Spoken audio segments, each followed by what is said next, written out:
මේ බයි ගෑවිලාවත් නෑ රකින්න වලට. ඔව්. ඒකට ටුටුවා. ඒකට ටුටුවෙක් හොයාගන්නවත් නෑ ටුටුව.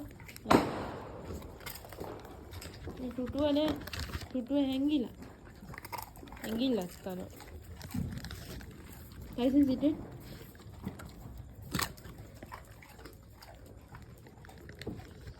මේ බිස්කට් කෑවනේ ඇතිනේ. තවත් කනවද? හ්ම්? Sit. මේ හැලෙනවා. ඔය sit. නේද sit. පුතා sit. ඔව් හැලුණා. අනේද? අනේ අදියනද? තියනද? දැන් ඇති බිස්කට් පැකට් එකම කාලා තියෙන්නේ. දැන් ඇති වතුර බොන්න දැන්. ඔව්. මේක හෙට. අර ටුටුවා කෑවෙත් නෑනේ. ටුටුවට